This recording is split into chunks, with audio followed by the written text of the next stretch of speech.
Pra quê, cara? Boa noite, Thiago. Bom fim. Boa noite. Jesus. Vamos começar então, vamos falar aqui. Quem está seguindo? A gente vai ler em João 10, tá bom?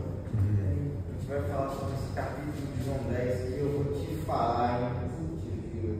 Que coisinha difícil. Vamos lá, tentar extrair alguma coisa de valor desse negócio. Vamos lá? Começar? Meu Deus, obrigado por mais esse dia, por mais esse momento. Muito obrigado pela tua graça, pela tua misericórdia. Obrigado porque o Senhor tem sido bom e tem sido fiel conosco. Nossas vidas em tuas mãos, direciona-nos nesse momento, meu Pai, em nome de Jesus. Amém. Amém. Vamos lá. João 10. João capítulo 10. Vamos lá, né? Esse capítulo ele começa logo depois do capítulo 9. Só que ele começa de uma maneira muito estranha. Porque ele não começa como se ele fosse uma continuidade direta do capítulo 9.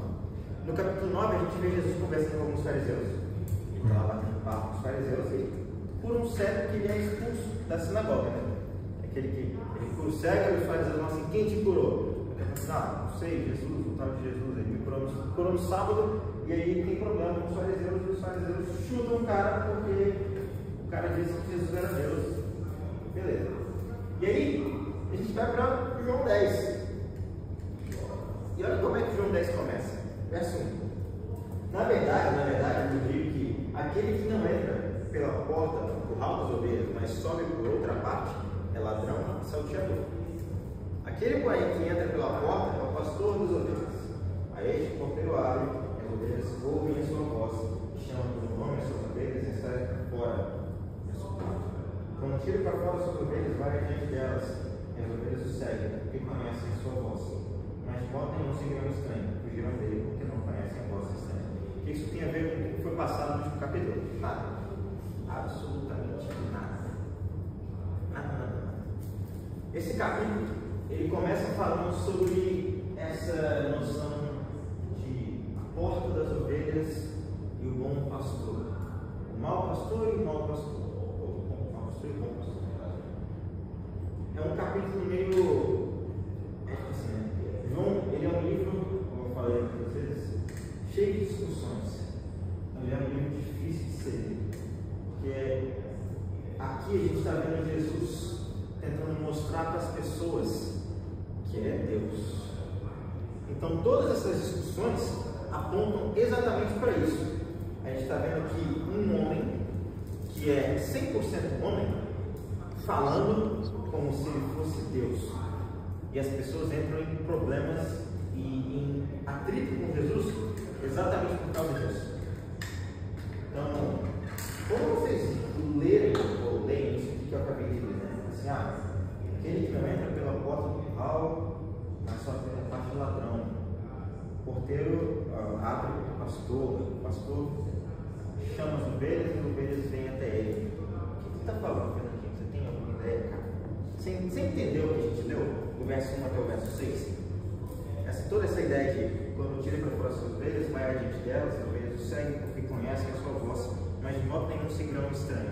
Antes fugiram dele porque não conhecem a voz dos estranhos. O que Jesus está falando?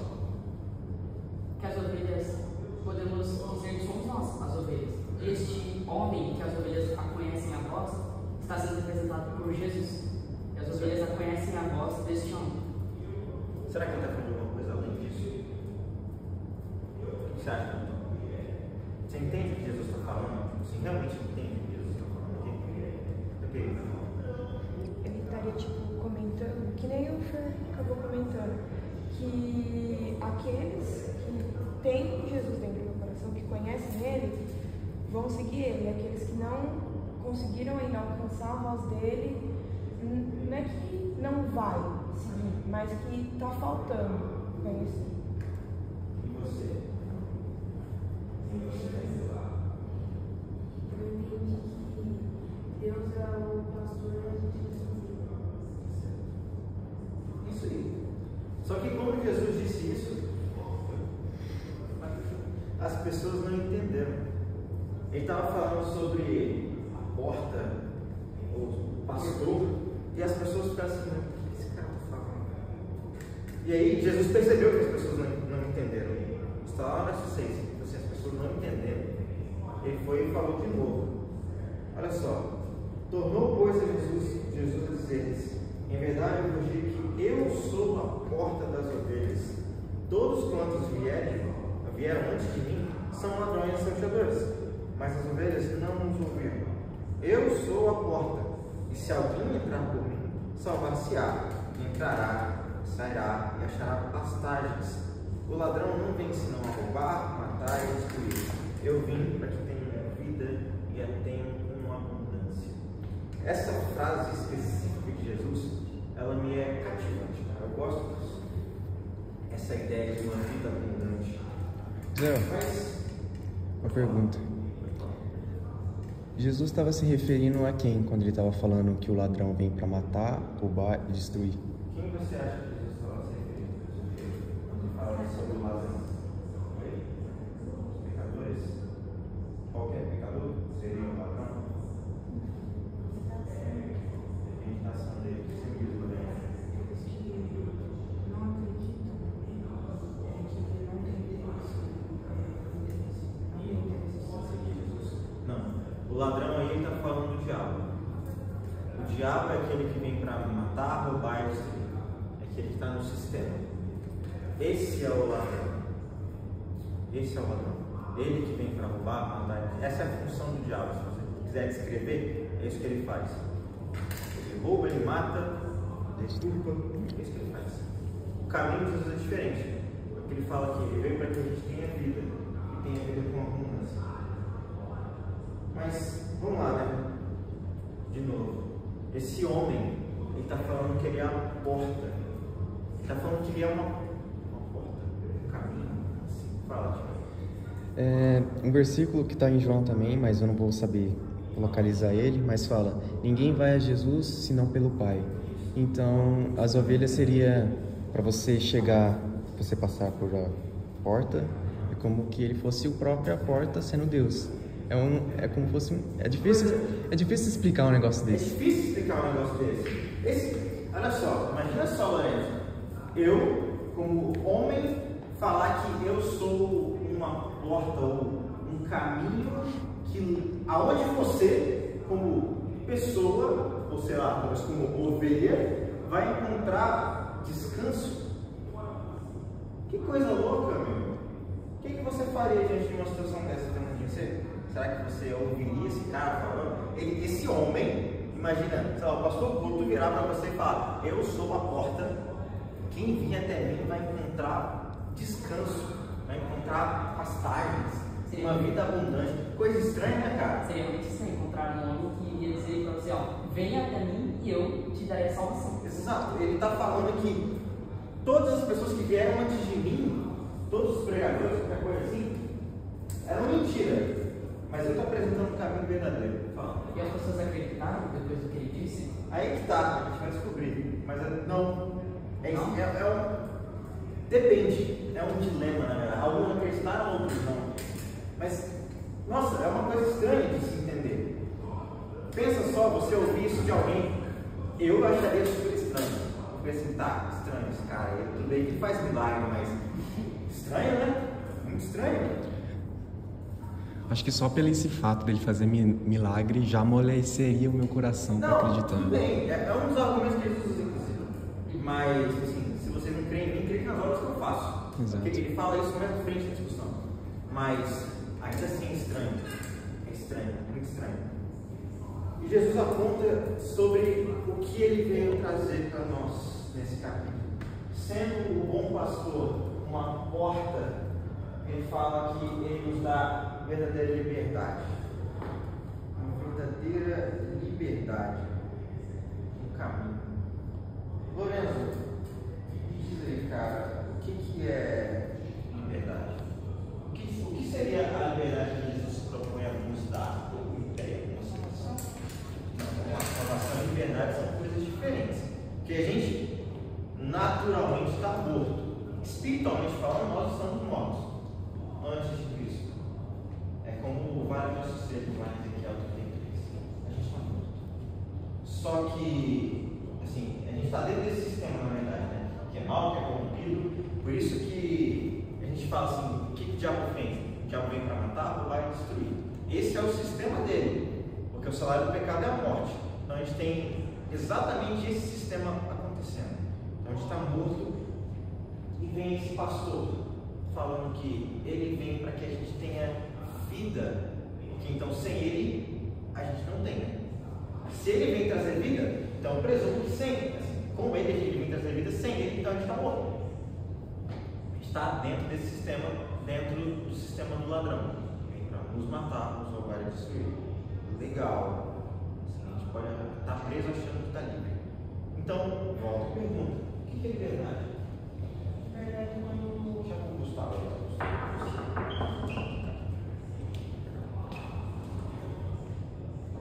Você quer participar? Estou fazendo pipoca. Não pode ser. Pecador.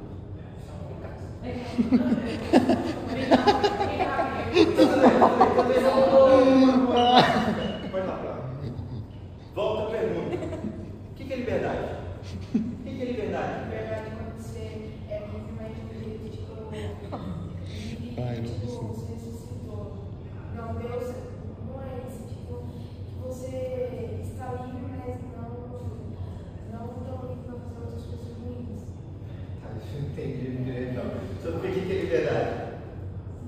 Você não sabe o que é liberdade? Liberdade, tipo, não tem várias liberdades, por exemplo, Tá bom. você talvez pode ser liberto dos seus pecados, aí sem ser liberto dos pecados você pode ser liberto, por exemplo, de um lugar. O que é ser do pecado do lugar? O que seria isso? Do seu dedo. O que é liberdade? O que é a liberdade? O que é liberdade? Você sabe o A que é liberdade que. Você pode definir de uma forma. A liberdade que foi dito no texto? Não sei. O que é liberdade?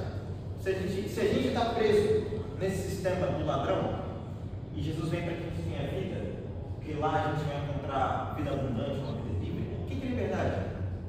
A liberdade que Deus está falando lá é a liberdade do pecado, onde a gente é liberto do pecado por Ele. Ele é o caminho que vai nos libertar do pecado. Então, a liberdade é ser liberto do pecado. E o que é? Tá, o que é liberdade? É difícil meio que explicar. Bom, pra mim eu acho um pouco difícil explicar isso. Porque na minha cabeça tem vários contextos de liberdade. Não é somente uma liberdade. Por exemplo, você tem dinheiro para comprar algo, então você pode ter a liberdade de comprar o que você quer, o que você não quer. Você tem aquela liberdade. Você tem então a opção de fazer escolhas. Isso.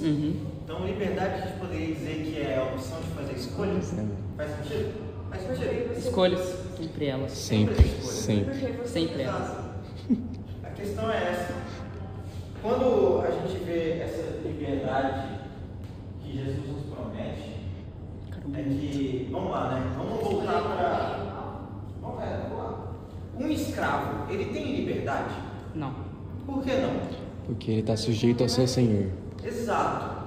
Legal. Se aqui a gente está no sistema do mundo como mortos, e a gente está falando de matar, roubar e destruir, eu posso dizer não para o pecado? Se eu sou escravo dele? Você não tem a escolha de dizer não. Eu não tenho escolha de dizer Você não. apenas obedece o que o pecado diz. Exato. No padrão do mundo, a gente é escravo do pecado. A gente não é livre. A gente não pode, o mundo não pode dizer não para o pecado. O mundo não consegue. Mas a liberdade de Jesus é falar: eu não posso dizer não. Eu posso dizer não para o pecado. Eu posso escolher um bom caminho. Isso é liberdade. Tem pecado que não dá para dizer não, outros dá. Foi? Tem pecado que não dá para dizer não, outros dá.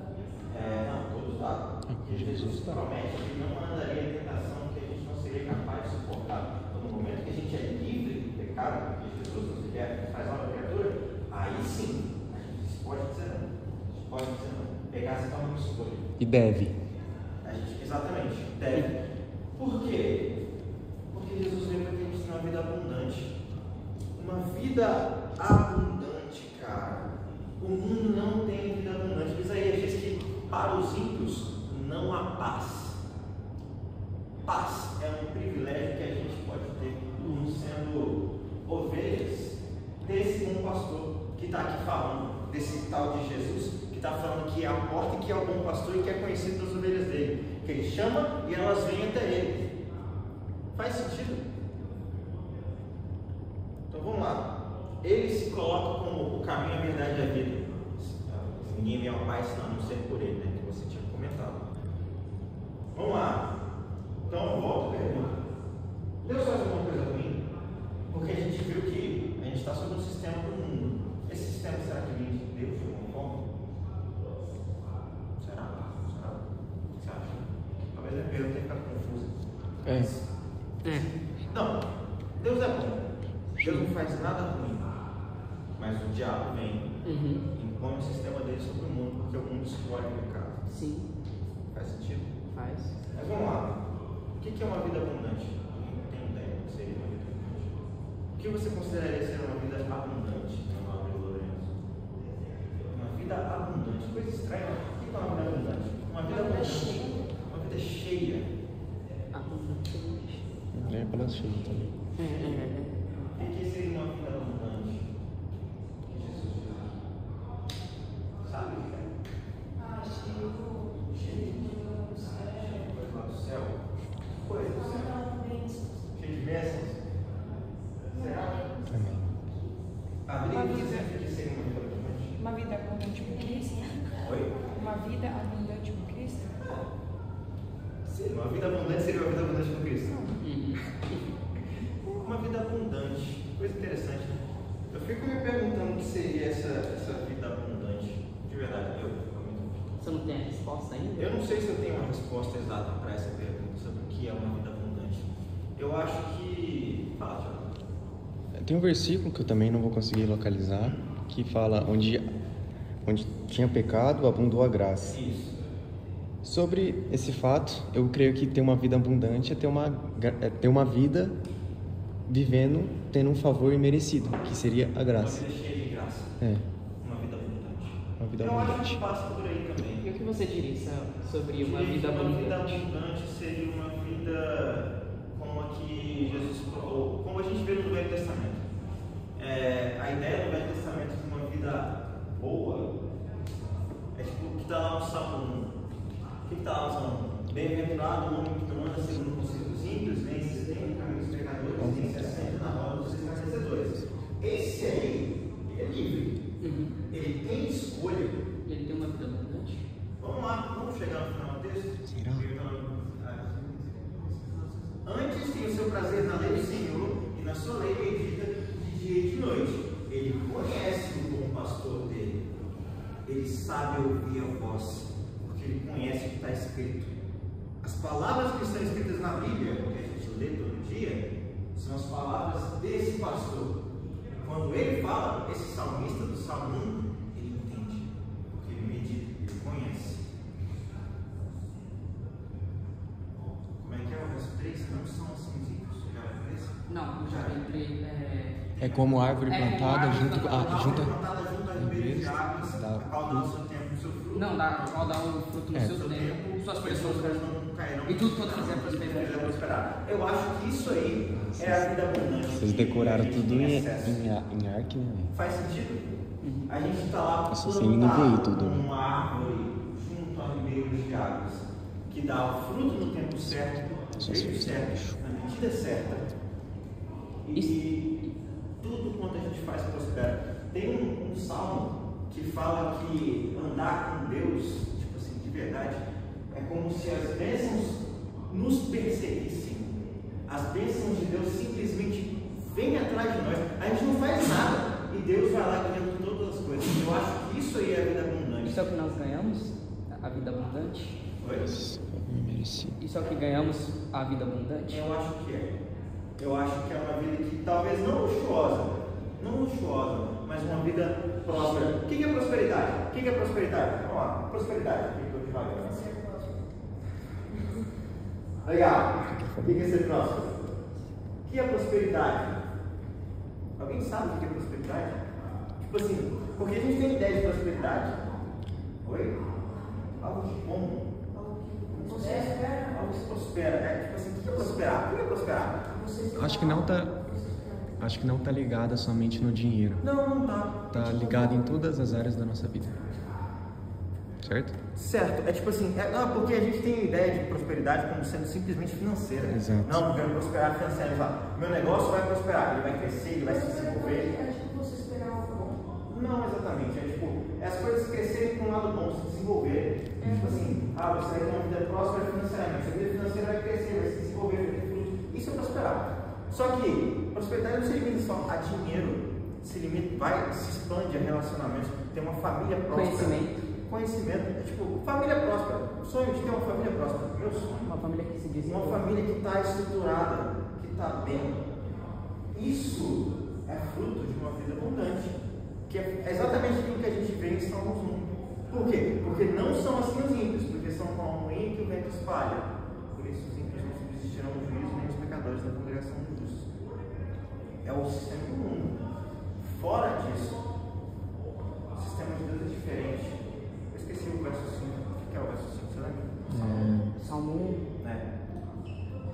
Vamos lá, vamos passar o salmo inteiro. Bem-aventurado o homem que não anda segundo o conselho dos ímpios, nem se desenha com os pecadores, nem se assenta na roda dos escarnecedores. Antes tem o seu prazer na lei do Senhor e na sua lei de noite. Pelo que os ímpios não... junto ao ribeiro de águas, que dá seu fruto no seu tempo, que as suas folhas não murcharão. Não são assim os ímpios, pois são como o moinho que o vento espalha. Por isso, é isso? Por isso os ímpios não resistirão no juízo e os pecadores na congregação dos justos. Porque o Senhor conhece o caminho. Olha só, o Senhor conhece o caminho dos ímpios. Dos justos. Mas o caminho dos ímpios perecerá. O caminho dos justos passa pela verdadeira liberdade e passa pela vida abundante. Que é exatamente isso que Jesus está falando que ele vai entregar. Faz sentido? Sim. Que coisa louca, né? Loucura isso aí. Bíblia incrível. Não são assim os ímpios. Essas pessoas que não aceitam a voz do pastor têm uma vida miserável, perdida. Faz sentido? Faz sentido? Faz sentido? Faz sentido? Você que chegou agora, senta aqui, cara. Fica longe de cá. Vem cá. Vamos prestar atenção. Isso. Legal. E olha só. Que loucura. Verso 16. Que Jesus está falando que ele é um bom pastor. Logo ele tem ovelhas. Tem um pastor de ovelhas. Assim, tem ovelhas que não são desse aprisco. É necessário que eu as conduza também. Elas ouvirão a minha voz e haverá um só rebanho e um só pastor. Por isso o Pai me ama, porque eu dou a vida para tornar a tomá-la. Ninguém a tira de mim, mas eu a dou por espontânea vontade. Tenho autoridade de dá-la e tenho autoridade para tomá-la de volta. Essa ordem eu recebi do meu Pai. A gente está falando de um homem. Um homem está falando isso aqui. Vamos lá. Para pensar aqui. Você tem poder sobre a sua própria vida? Você tem poder sobre a sua própria vida? Olha só, olha que loucura. Imagina, você está lá no meio de uma multidão e o pregador vira e fala: eu tenho poder sobre a minha vida. Eu dou para quem eu quiser. Ou posso entregar a minha vida e eu posso tomar ela de volta. Que loucura! Aí eu te falo, você tem três opções diante desse cara. Ou ele está mentindo, ou ele está viajando loucamente, porque isso não faz o menor sentido. Ou esse cara é Deus. Porque a sua resposta a isso deve mudar a forma como você vive. Esse cara aqui, esse tal de Jesus, falando que ele faz o que ele quer com a vida dele. E ele te convida a ser ovelha dele. Ele está falando que ele é o bom pastor, que dá a vida pelas ovelhas. Ele está fazendo um convite. Porque ele fala: eu vim para morrer por todos esses que ouvem a voz dele. Todas as ovelhas. Ele fala: eu vim entregar a minha vida, eu dou a vida pelas minhas ovelhas. Ele veio para isso. E aí? O que você vai fazer? Você vai se tornar ovelha desse tal de Jesus? Ou você vai considerar ele um louco que não merece atenção? Ou um mentiroso que talvez mereça ser apedrejado? Porque os fariseus falam assim: não, esse cara é maluco. Eles até falam, eles viram e falam assim: é endemoniado esse tal de Jesus. O que vocês estão ouvindo ele? Endemoniado, pirou, louco. E isso aqui era a nata da sociedade da época. Os religiosos da época viraram e falaram: Jesus está maluco, esse cara está maluco, vamos embora daqui porque ele está maluco. Que loucura, né? Porque se eu falasse isso, eu ia ser mentiroso, completamente mentiroso. Não faz sentido. Um homem falar isso aqui não faz o menor sentido. Olha só o verso 19. Por causa dessas palavras, os judeus ficaram outra vez divididos. Eles não conseguiam chegar a um consenso. Muitos deles diziam: ele está endemoniado, enlouqueceu, maluco, lunático esse Jesus. Outros, porém, diziam: essas palavras não são de um endemoniado. Pode um demônio abrir olhos aos cegos? Pode alguém que está sob o sistema do mundo ir contra o sistema do mundo? Não faz sentido. Que loucura esse Jesus! Será que ele está falando a verdade mesmo? Será mesmo que ele está falando a verdade? Porque se ele está falando a verdade, isso implica em alguma coisa. Implica em tudo que ele disse até aqui. Ele já disse muita coisa. É verdade. E aí, como é que está a minha vida diante dessa verdade? As pessoas não entendiam o que Jesus estava falando. E aí é engraçado, né? Os fariseus são muito engraçados. Eles viram para Jesus e falam assim: olha só, Jesus, eu quero saber com clareza, você é Deus ou não é Deus? É ou não é?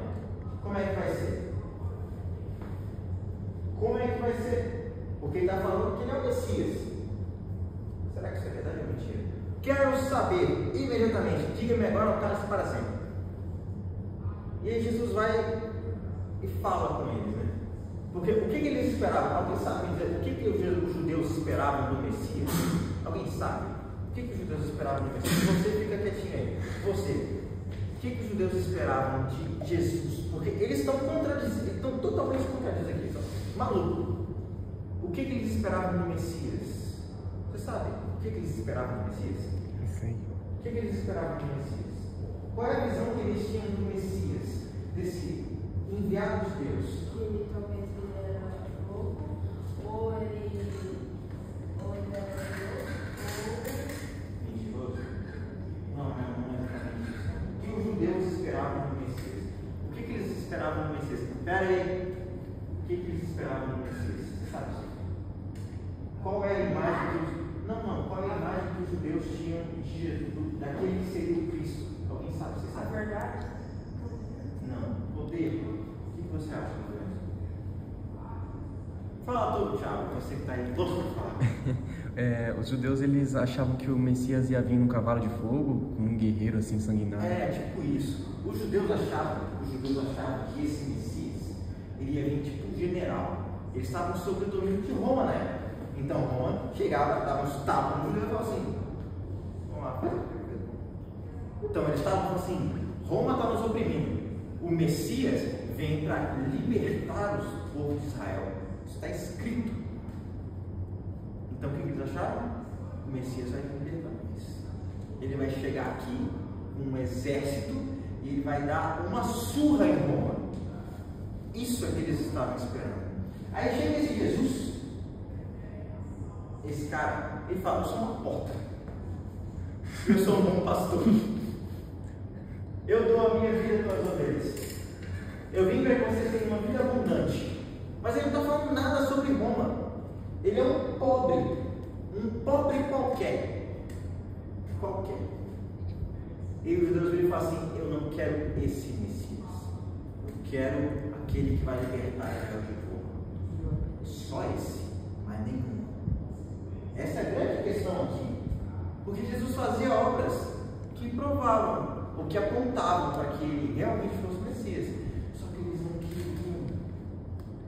Ele fala: eu tenho poder sobre a minha vida, eu dou aqui, eu quero, tomo de volta.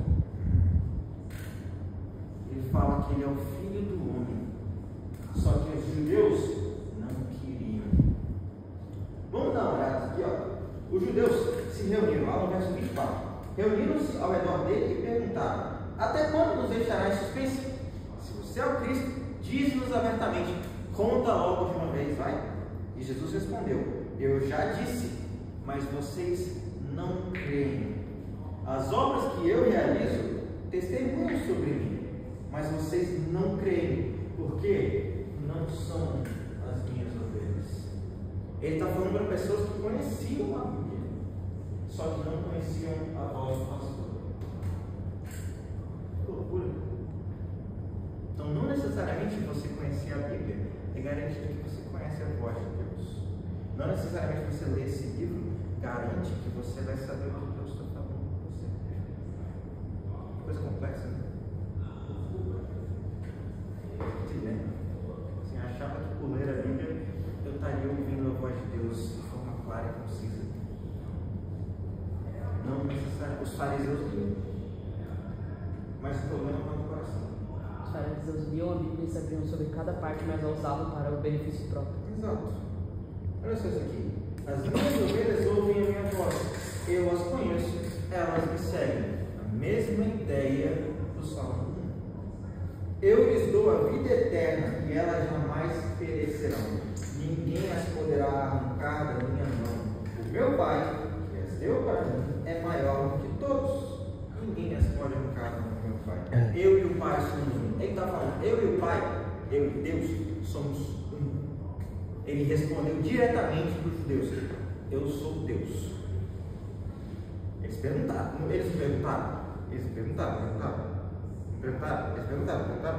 Legal. Aí vamos lá. Se Jesus fosse um homem, ele falaria isso? Simplesmente, mero homem? Não, né? Porque seria mentiroso. Se ele fosse um mero homem, não faria isso. Exato. Vamos lá. Então a gente está presumindo que ele é Deus. Que ele faz um monte de coisa louca, né? Legal. O que os judeus fazem diante da informação de que ele é Deus? Eles viram e falam assim: olha só, isso é muito engraçado, cara. Os judeus, uma vez mais, pegaram pedras para apedrejá-lo. A Jesus? Olha que loucura. Eles perguntam para Jesus: você é Deus ou não é? E ele vira e fala, na posição de ser Deus mesmo: eu sou Deus, eu e o Pai somos um. Aí eles olham, pega pedra para matar o cara. Genial. Isso que é o louco. Os judeus, tipo assim, eles perguntam isso porque eles, o objetivo dos fariseus nessa hora era ninguém pode se fazer igual a Deus. Exato. Exatamente isso. Aí fala assim, ó, eu mostrei muitas boas obras da parte do Pai para vocês. Por qual delas vocês vão me apedrejar? Aí eles respondem: não queremos apedrejar você por nenhuma boa obra, mas por blasfêmia. Embora você seja homem, se apresenta como se fosse Deus. Ai, meu Deus. Que loucura, cara. Se tiver a resposta que eles queriam, eu falei assim: não, vamos matar esse cara porque ele está falando cuidado. Loucura, né? Coisa estranha. Ai. Assim, Mentiroso esse cara. loucura. Será que esse Jesus é o Messias? Será mesmo? Será? Ele vai e fala: olha só, a Escritura não posta que diz a respeito daquele a quem o Pai santificou e enviou para o mundo. Por que vocês me acusam de blasfêmia por eu ter dito: sou o Filho de Deus? Se eu não realizo as obras do meu Pai, não creiam em mim. Ele está falando que é um pastor que faz as boas obras. Ele fez. Então, assim, ó, se eu não fizesse, não acreditem. Mas se eu faço, mesmo que você não creia em mim, creia nas obras, para que possam saber e entender que o Pai está em mim e eu estou no Pai. Ele está repetindo: eu sou Deus. E aí, você vai acreditar ou não vai acreditar? Os judeus escolhem não acreditar. Olha lá o verso 39. Outra vez tentaram prendê-lo para matar, mas ele se livrou das mãos deles. Sabe o que está acontecendo aqui? Toda essa história, ele é um bom pastor que dá a vida pelas ovelhas, que vai lá, se sacrifica pelas ovelhas, que ama as ovelhas, que conhece as ovelhas, que se relaciona com elas, que dá a elas uma verdadeira liberdade, que dá a elas uma vida abundante, e ainda assim, esse homem, que diz ser o Messias, é rejeitado pelo povo que deveria estar esperando por ele. Sabe o que é isso? Isaías 53. Vamos lá em Isaías 53? Isaías 53 é um livro, ou um capítulo no caso, né? muito interessante. Então vamos lá em Isaías 53. Porque Isaías 53 ele apresenta exatamente essa decadência espiritual, por assim dizer. Podemos dizer que sim. Ele apresenta de forma clara a mesma coisa que está acontecendo aqui em João 10. É a a mesma coisa, a mesma coisa. Vamos lá ler? Sabe o que é esse? Não mais? Não, vou para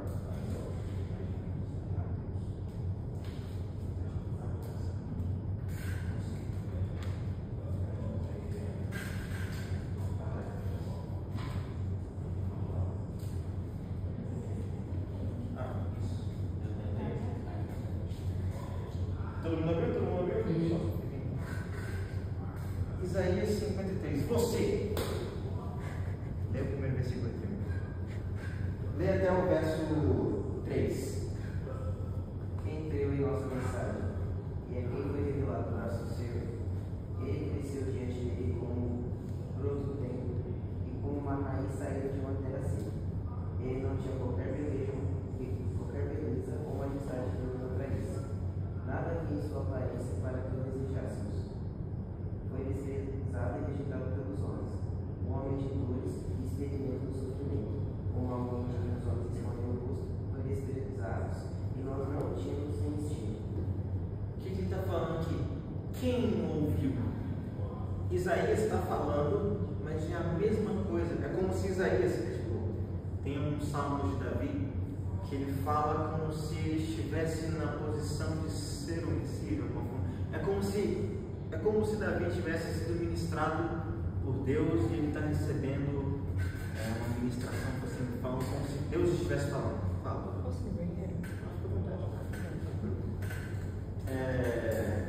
E ele está falando aqui, quem ouviu a pregação? Quem foi a ovelha que ouviu o chamado do pastor? Quem? E a resposta aqui é preciso, que fica subentendida é ninguém. As pessoas não querem ouvir. As pessoas não querem ouvir. Ele fala, foi subindo como um renovo, e esse Messias que eles estavam esperando que fosse, sei lá, final, ele falou assim, não, ele não tinha parecer de formosura. Jesus, olhando para ele, não tinha nada de belo que as pessoas olhassem e falassem, nós queremos seguir aquela pessoa. Homem de dores, desprezado, indigno, rejeitado, experimentado nos trabalhos, de quem as pessoas escondiam o rosto. Esse Messias é o Messias que veio aqui, que está dizendo que é o bom pastor, que está falando que é Deus. Este desprezado que ninguém quer, ninguém olha e fala assim, esse cara aí, ó. Não é o Deus que eu espero. Que coisa, né? Os judeus viram que era o Messias, mas não acreditaram por ele não ser aquele general que eles creem. E aí ele fala assim, as pessoas não conseguem ouvir. Por quê? Porque o sistema do mundo, esse sistema criado pelo ladrão que veio para roubar, matar e destruir, não deixa ter uma solução. Não dá. O mundo encheu o coração. E aí elas não conseguem ouvir. O Senhor não pode fluir sobre essas pessoas. E ainda assim, mesmo sabendo disso tudo, ele escolhe morrer como um bom pastor que dá vida para as ovelhas. Olha só, verso 4. Verdadeiramente ele tomou sobre si os nossos pecados, as nossas dores levou sobre si. Nós o reputamos por aflito, ferido de Deus e oprimido. Ele foi ferido pelas nossas transgressões, moído pelas nossas iniquidades. O castigo que nos traz a paz estava sobre ele, e pelas suas pisaduras fomos sarados. Quando ele fala que pelas suas pisaduras fomos sarados, aqui ó, mesma coisa, pelo sacrifício desse Messias, que ninguém queria ouvir, que ninguém queria dar a mínima, a gente recebe vida, a gente recebe cura desse coração. Todos nós andamos desgarrados como ovelhas, cada um se desviava pelo seu caminho, mas o Senhor fez cair sobre ele a iniquidade de todos nós. Ele foi oprimido e não abriu a boca, como um cordeiro foi levado ao matadouro, como ovelha muda perante os seus suscadores e não abriu a boca. Da opressão que o juízo foi tirado, quem contará o tempo da sua vida? Nunca fez injustiça, nunca houve engano na sua boca. Esse Messias aqui, ó, esse que está falando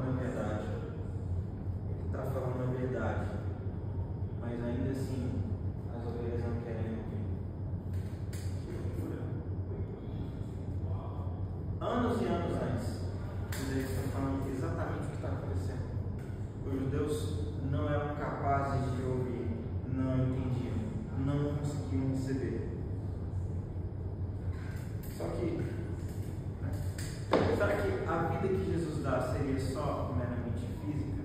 Você me diz, Pedro? Não. Por que não?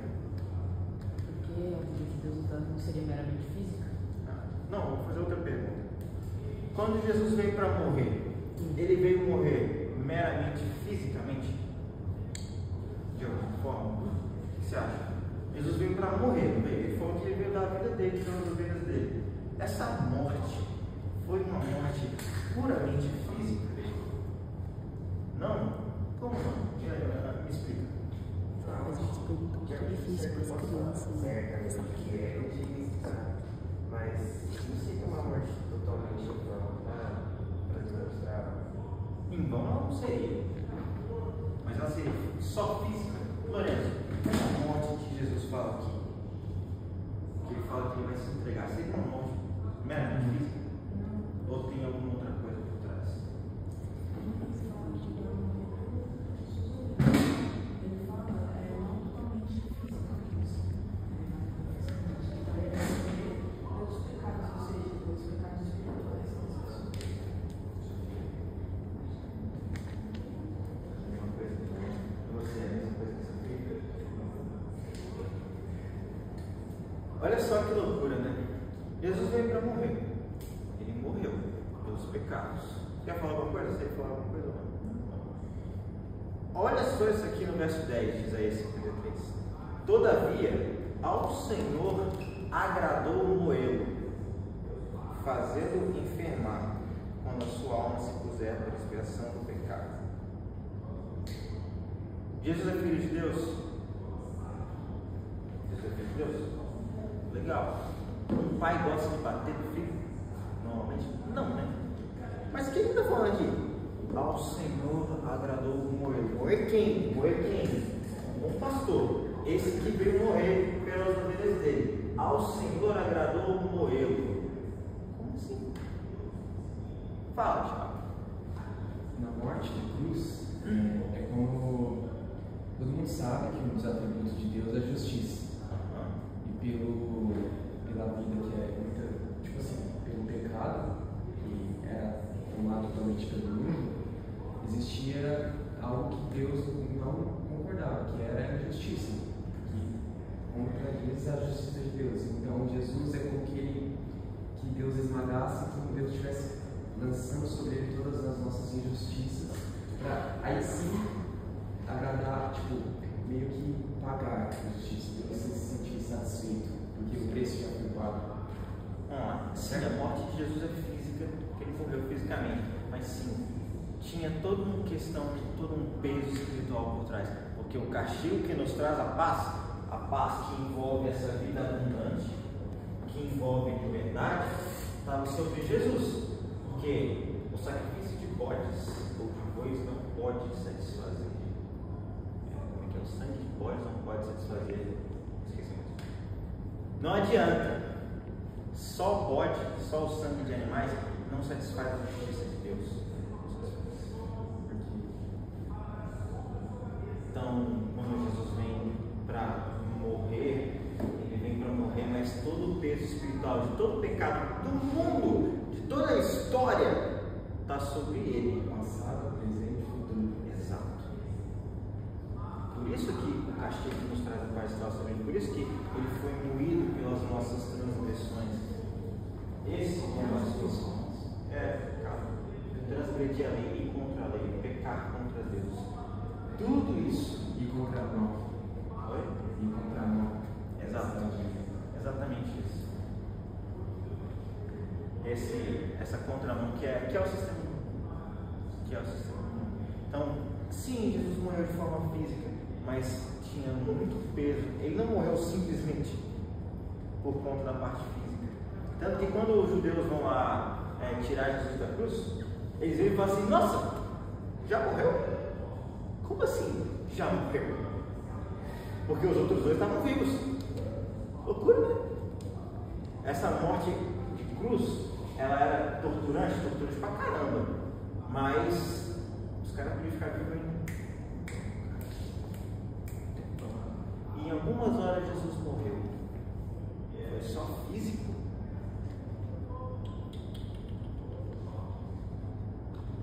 fala: Deus meu, por que me desamparaste? Se Deus tivesse tirado as costas do próprio filho para si.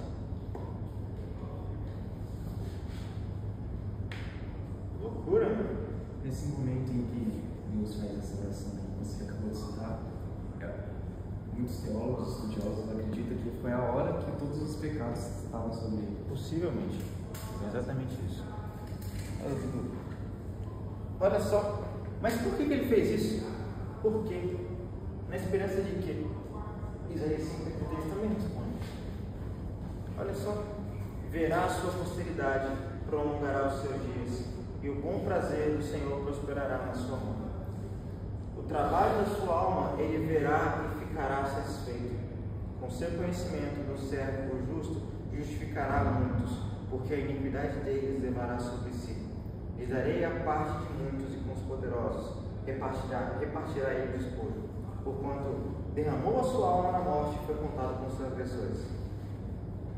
Pois é, Jesus escolheu ser esse bom pastor, que dá a vida pelas ovelhas, que veio dar a verdadeira liberdade, que veio dar uma vida abundante, porque ele tinha poder sobre a vida dele. Ele escolheu fazer isso porque ele tinha dado alguma coisa.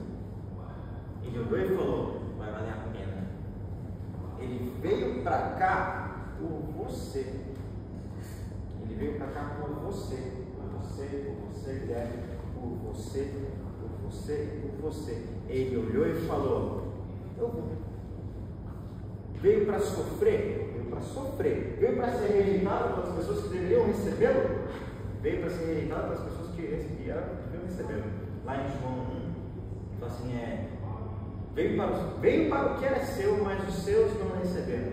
Mas todos quantos receberam, deu-lhes o poder de serem feitos filhos de Deus, aos que creem no seu nome, os quais não nasceram do sangue, nem da vontade da carne, nem da vontade do homem, mas de Deus. Cara, ser rejeitado por caramba.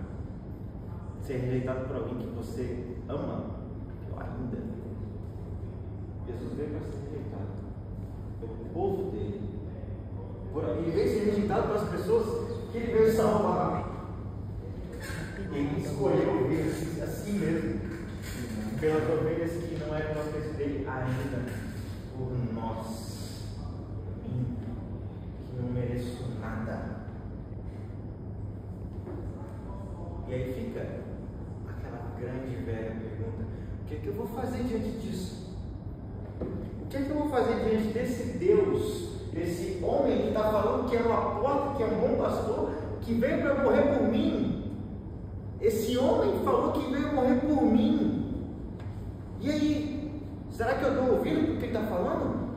Será que eu vou realmente aceitar as palavras dele? Ou será que eu vou fazer que nem os judeus? Esse cara é mentiroso. Ele é um louco, insano. Por que eu estou dando ouvido para esse cara? Só que eu fico a pergunta: isso aqui parece palavra de um louco para você? Parece que ele está endemoniado para falar essas coisas? E aí, o que é que você vai fazer? Quando você chegar em casa, o que é que você vai fazer com relação a esse bom pastor? Porque aqui na igreja, gente, é muito fácil. Ser crente na igreja é muito fácil. Muito fácil. Está todo mundo fazendo a mesma coisa. A grande pergunta é: o que você vai fazer com isso aí? Você vai dar ouvidos ao que um bom pastor está falando? Você vai dar ouvidos para o que está escrito? Porque se você for dar ouvidos para o que está escrito, gente, a sua vida tem que mudar. Tem que se alinhar ao que está escrito aqui. Mas isso dói, cara. Pegando o raciocínio do Israel, pela morte mesmo, pelo esse Deus assim que você entende exatamente porque ele morreu e é sobre mim, é sobre vocês. Então, ele morreu por mim, então a minha vida é dele, é por ele, é para ele. Então, é um incentivo, assim, é um desafio para vocês estarem querendo conhecer esse Deus que está em João 10 e na Bíblia inteira. Tem que tomar cuidado, gente. A incapacidade de ouvir está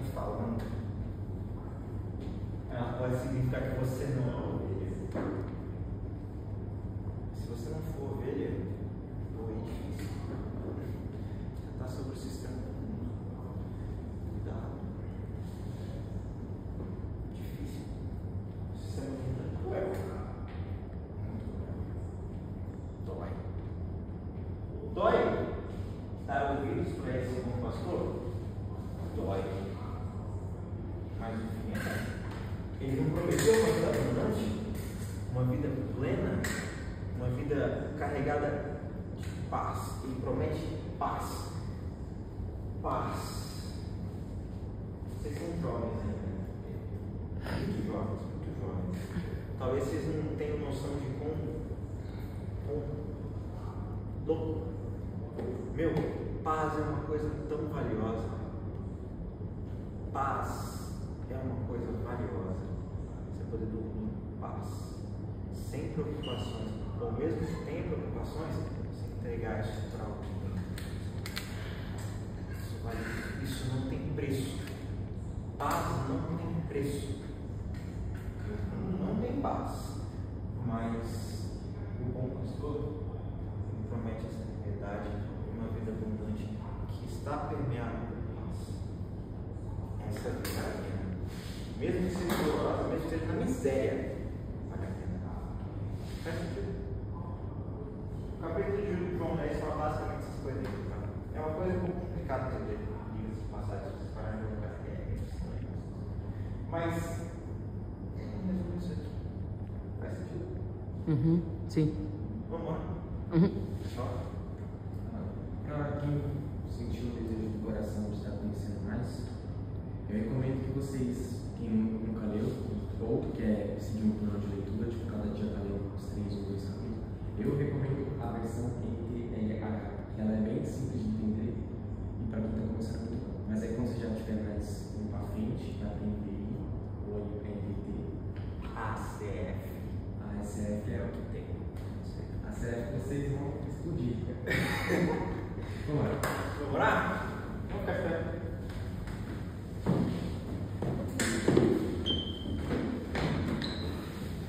Senhor Deus, meu Pai, muito obrigado, Senhor, por mais esse dia. Muito obrigado por esse momento. Quero colocar nossas vidas aqui diante de Ti. O Senhor é o bom pastor. O bom pastor que veio dar a vida por mim, vida pelo Guilherme, pelo Lorenzo, Gustavo, pelo Dudu, pelo Mateus e pelo Fernandinho. O Senhor veio por nós. Por nós. Muito obrigado por isso.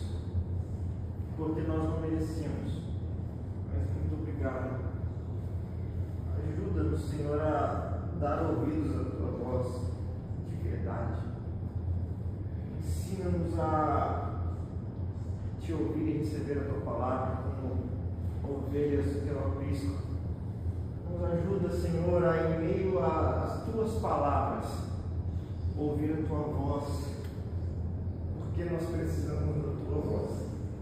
Nós precisamos ser guiados por Ti, porque sem o Senhor a gente não consegue fazer nada. A gente não quer andar segundo o padrão do mundo. A gente não quer viver segundo o sistema do mundo. Nós queremos nos render a Ti e seguir o Teu padrão, porque nós queremos sim uma vida abundante, uma vida que vale a pena ser vivida.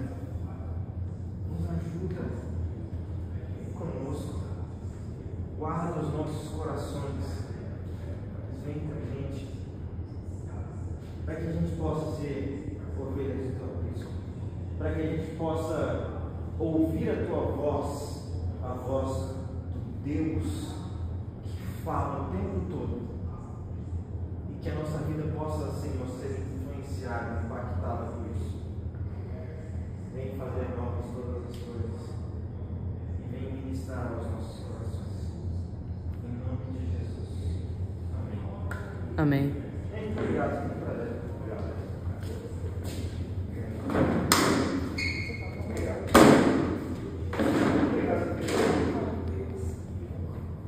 Posso ir? Pode. Vamos para aqui fora. Volta. Não está gravando não, né? Com certeza. Por que está gravando, cara?